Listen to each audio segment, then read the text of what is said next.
It seemed like a regular day until the unthinkable happened. I was coming from work, I had trouble breathing, so I stopped the car. It's like my lungs was full of water and I couldn't breathe. I was really scared. I knew that something wasn't right. Luckily, Kunle Abiodun was near a hospital when he fell unconscious. So when I got into the ambulance, they asked me for my PIN number, my phone and everything, and that's all I could remember. As my spirit left my body, I saw them trying to resuscitate me, pressing my chest, trying to put a lot of injection on me. When I saw myself, I felt, wow, is it the end of my life? Once Kunle got to the hospital, doctors frantically tried to discover what was causing his crisis. It was then that his wife Linda was notified about his precarious prognosis. The doctor said that she's going to put him in a comfortable position and put him on a ward. And as soon as she settles him on the ward, she would call me in to have a look at him. And then she called me up, and by this time he had been put in the high dependency unit.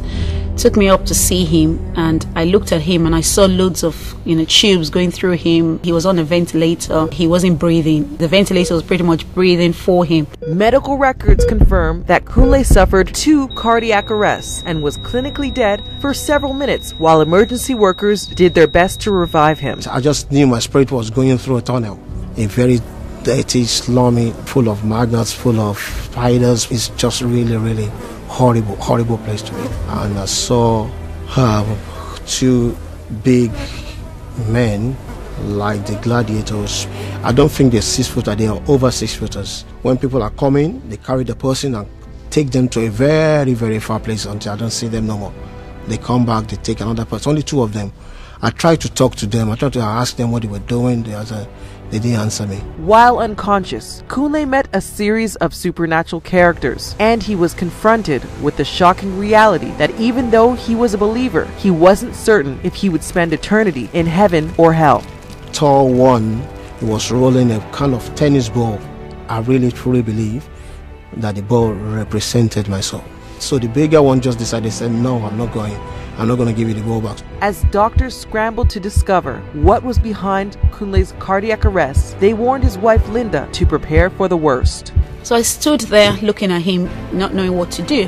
And then she took my hands out of my pocket, told me to put my hand on him, because as far as she was concerned, this was the end for him. I then took my hands off him, put my hands in my pocket, got my mobile phone out, took a picture of him. And she looked at me in amazement and she thought, have you lost the plot?